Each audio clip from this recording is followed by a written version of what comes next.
And so it's my pleasure to introduce our first thesis of the evening, The Grand Delusion, Why Science Isn't a Bedrock of Truth. Please welcome Alex Moser.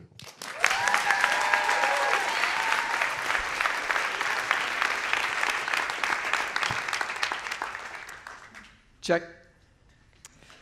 Chocolate.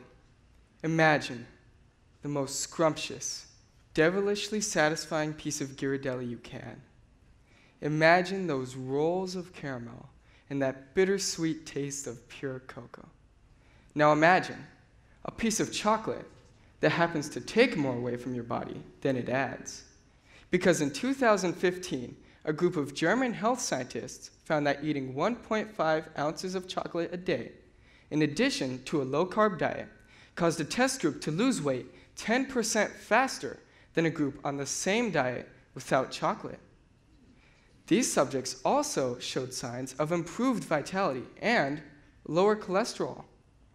Are you skeptical that chocolate can help you lose weight?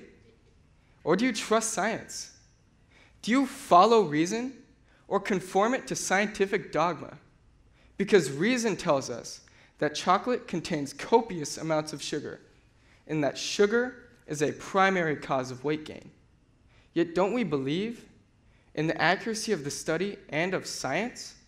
From heliocentrism to Mendelian genetics, science has changed our view of the world and its inhabitants, literally. And because science is the most trustworthy and objective way of knowing to modern society, it deserves its reputation as our primary method of argumentation, right? Wrong. Because science is as subjective as its biased practitioners. Scientists are not angels making perfect observations or deducing perfect conclusions.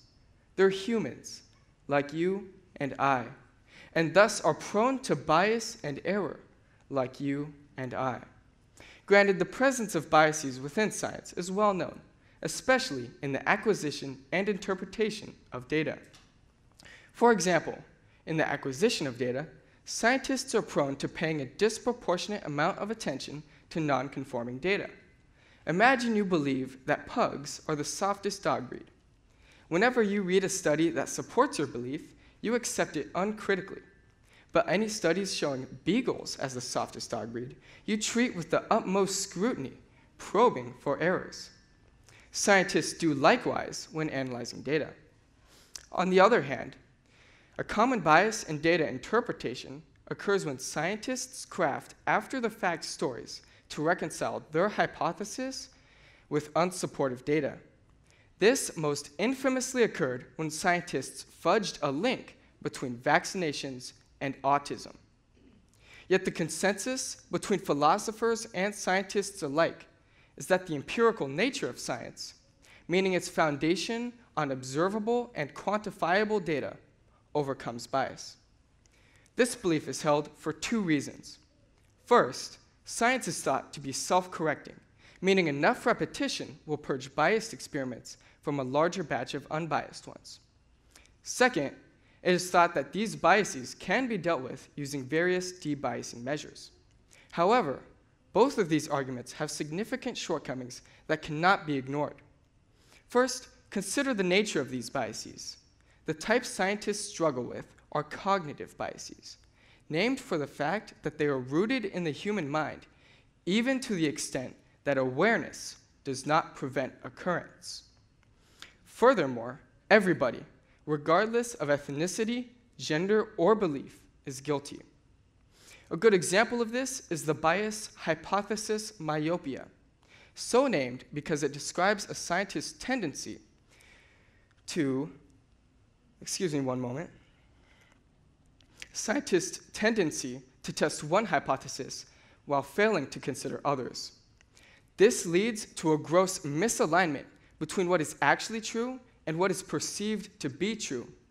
Just because a hypothesis passes all the tests doesn't mean it's the only one to do so. And repetition will only further cement its effects and those of other biases. Thus, science is not self-correcting. On to the second point. While effective policies have been proposed to combat cognitive biases, These policies invariably require concessions from either individual scientists or the scientific community. Somebody has to do the work of debiasing. Yet both sides are unlikely to adopt such procedures. On an individual level, it's already common for scientists to wait years before getting their research published, and requiring more time to debias data will be seen as detrimental to progress. Furthermore, widespread overconfidence bias ensures that scientists consider themselves immune to cognitive biases, and thus are less concerned with having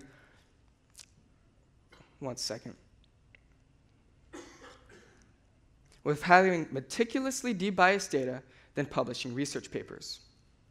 And on the community level, inviting another scientist to come review one's work is, according to psychologist Eric Jan Wagenmakers, about as attractive as putting one's head on a guillotine. There is everything to lose and not much to gain. What's more, involving the broader scientific community requires scientists to halt their own projects on which their careers are staked to look at somebody else's. There's no more incentive for scientists to debias somebody else's work than to debias their own. Therefore, it is clear that biases not only affect science, but that combating them is not possible without changing the very nature of science, or rather, of humans. Instead, we must live with the knowledge that science is as objective as its biased practitioners, and that scientific truth is not always objective truth. So please, don't go home after tonight and consume heapings of chocolate, because reason tells us that it won't accelerate weight loss. And reason tells us that trusting science above all else is unhealthy. Thank you.